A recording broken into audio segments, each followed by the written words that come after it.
Why did the United States attack Libya, Iraq, Afghanistan, and Yemen? Why are U.S. operatives helping to destabilize Syria? And why is the United States government so intent on taking down Iran, in spite of the fact that Iran has not attacked any country since 1798? And what's next? What are we headed for? When you look at the current trajectory that we're on, it doesn't make any sense at all if you evaluate it based on what we're taught in school. And it doesn't make any sense if you base your worldview on the propaganda that the mainstream media tries to pass off as news. But it makes perfect sense once you know the real motives of the powers that be. In order to understand those motives, we first have to take a look at history. In 1945, the Bretton Woods Agreement established the dollar as the world reserve currency, which meant that international commodities were priced in dollars. The agreement, which gave the United States a distinct financial advantage, was made under the condition that those dollars would remain redeemable for gold at a consistent rate of $35 per ounce. The United States promised not to print very much money, but this was on the honor system, because the Federal Reserve refused to allow any audits or supervision of its printing presses. In the years leading up to 1970, expenditures in the Vietnam War made it clear to many countries that the U.S. was printing far more money than it had in gold. And in response, they began to ask for their gold back. This, of course, set off a rapid decline in the value of the dollar. The situation climaxed in 1971 when France attempted to withdraw its gold and Nixon refused. On August 15th, he made the following announcement. I have directed the Secretary of the Treasury to take the action necessary to defend the dollar against the speculators. I have directed Secretary Connally to suspend temporarily the convertibility of the dollar into gold or other reserve assets, except in amounts and conditions determined to be in the interest of monetary stability and in the best interest of the United States. This was obviously not a temporary suspension, as he claimed, but rather a permanent default. And for the rest of the world who had entrusted the United States with their gold, it was outright theft. In 1973, President Nixon asked King Faisal of Saudi Arabia to accept only U.S. dollars as payment for oil and to invest any excess profits in U.S. Treasury bonds, notes, and bills. In return, Nixon offered military protection for Saudi oil fields. The same offer was extended to each of the world's key oil-producing countries, and by 1975, every member of OPEC had agreed to only sell their oil in U.S. dollars. The act of moving the dollar off of gold and tying it to foreign oil instantly forced every oil-importing country in the world to start maintaining a constant supply of Federal Reserve paper. And in order to get that paper, they would have to send real physical goods to America. This was the birth of the petrodollar. Paper went out, everything America needed came in, and the United States got very, very rich as a result. It was the largest financial con in recorded history.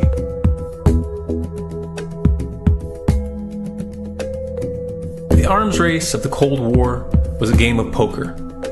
Military expenditures were the chips, and the U.S. had an endless supply of chips. With the petrodollar under its belt, it was able to raise the stakes higher and higher, outspending every other country on the planet, until eventually U.S. military expenditures surpassed that of all other nations in the world combined. The Soviet Union never had a chance. The collapse of the communist bloc in 1991 removed the last counterbalance to American military might. The United States was now an undisputed superpower with no rival. Many hoped that this would mark the beginning of a new era of peace and stability. Unfortunately, there were those in high places who had other ideas. Within that same year, the U.S. invaded Iraq in the First Gulf War. And after crushing the Iraqi military and destroying their infrastructure, including water purification plants and hospitals, crippling sanctions were imposed which prevented that infrastructure from being rebuilt. These sanctions, which were initiated by Bush Sr. and sustained throughout the entire Clinton administration, lasted for over a decade and were estimated to have killed over 500,000 children. The Clinton administration was fully aware of these figures. We have heard that 500,000 children have died. I mean, that's more children than died in Hiroshima. And you know, is the price worth it? I think this is a very hard choice, but we think the price is worth it. Miss Albright, what exactly was it that was worth killing 500,000 kids for? In November of 2000, Iraq began selling its oil exclusively in euros.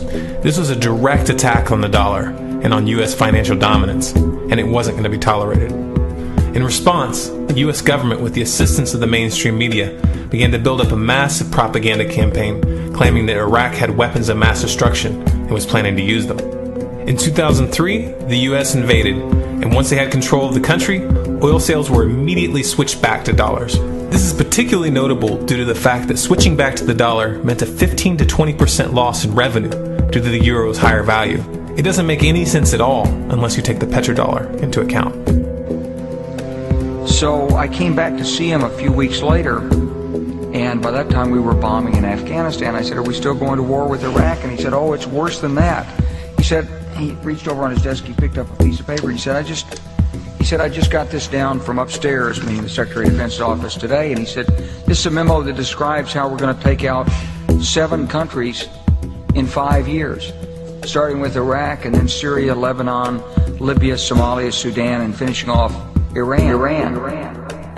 Let's take a look at the events of the past decade and see if you see a pattern. In Libya, Gaddafi was in the process of organizing a bloc of African countries to create a gold-based currency called the dinar, which they intended to use to replace the dollar in that region.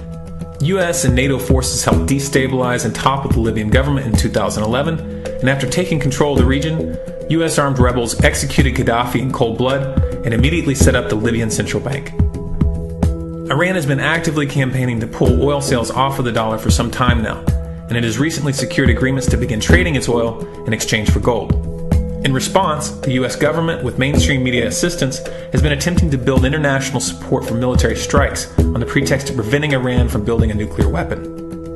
In the meantime, they established sanctions which US officials openly admit are aimed at causing a collapse of the Iranian economy. Syria is Iran's closest ally, and they are bound by mutual defense agreements. The country is currently in the process of being destabilized with covert assistance from NATO, and though Russia and China have warned the United States not to get involved, the White House has made statements within the past month indicating that they are considering military intervention. It should be clear that military intervention in Syria and Iran isn't being considered. It's a foregone conclusion, just as it was in Iraq and Libya. The U.S. is actively working to create the context which gives them the diplomatic cover to do what they already have planned.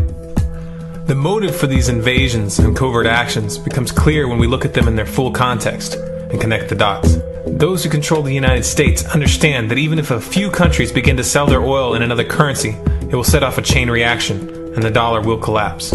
They understand that there is absolutely nothing else holding up the value of the dollar at this point, and so does the rest of the world. But rather than accepting the fact that the dollar is nearing the end of its lifespan, the powers that be have made a calculated gambit.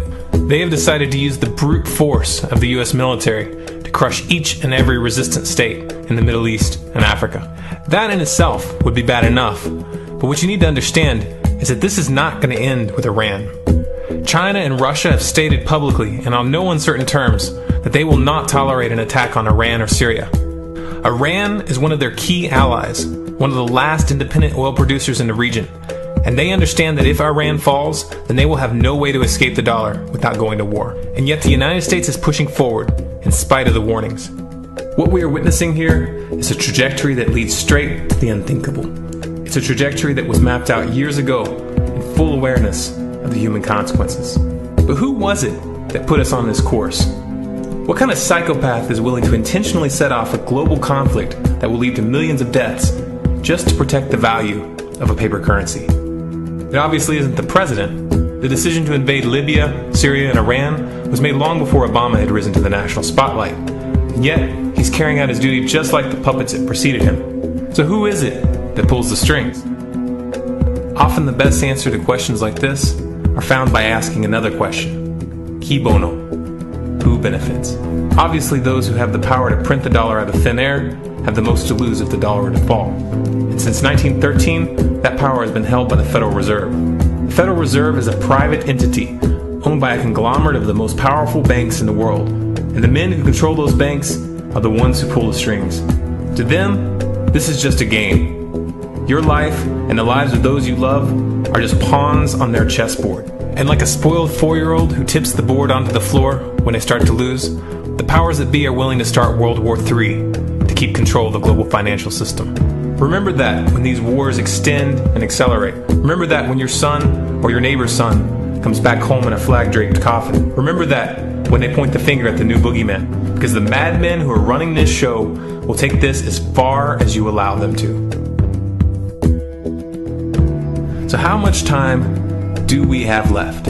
It's a question I hear constantly, but it's the wrong question. Asking how much time we have left is a passive posture. It's the attitude of a prisoner who's waiting to be taken out to a ditch and shot in the back of the head. What are our chances? Can we change course? Also the wrong question. The odds don't matter anymore. If you understand what we're facing, then you have a moral responsibility to do everything in your power to alter the course that we're on, regardless of the odds. It's only when you stop basing your involvement on the chances of success that success actually becomes possible. To strip the ill-begotten power from the financial elites and to bring these criminal cartels to justice will require nothing less than a revolution. The government is not going to save us. The government is completely infiltrated and corrupt to the core. Looking to them for a solution at this point is utterly naive. There are 3 stages of revolution, and they are sequential. Stage 1 is already underway. Stage 1 is the ideological resistance. In this stage, we have to actively work to wake up as many people as possible about what is happening and the direction we're headed. All revolutions originate from a shift in the mindset of the population, and no other meaningful resistance is possible without it. Success in this stage of the game can be measured by the contagion of ideas. When an idea reaches critical mass, it begins to spread on its own and seeps into all levels of society. In order to achieve that contagion, we need more people in this fight. We need more people speaking out, making videos, writing articles, getting this information onto the national and international stage. And we especially need to reach the police and the military. Stage 2 is civil disobedience, also known as nonviolent resistance. In this stage, you put your money where your mouth is, or more accurately, you withhold your money and your obedience from the government, and you do everything in your power to bring the gears of the state to a halt. Practiced in mass, this method alone is often enough to bring a regime to its knees. However, if you fail at this stage, stage 3 is inevitable. Stage 3 is direct physical resistance. Direct physical resistance is the last resort, and it should be avoided and delayed as long as possible. And it should only be invoked after all other options have been thoroughly exhausted. There are those who talk tough and claim that they will resist when the time comes. But what those people fail to realize is that if you are inactive during the first 2 stages and save your efforts for the last resistance, then you will fail. When the Nazis were moving door to door, dragging people out of their homes in Germany, that was the time to fight back physically. But due to the lack of ideological resistance and civil disobedience leading up to that moment, even an armed uprising would have likely failed at that point.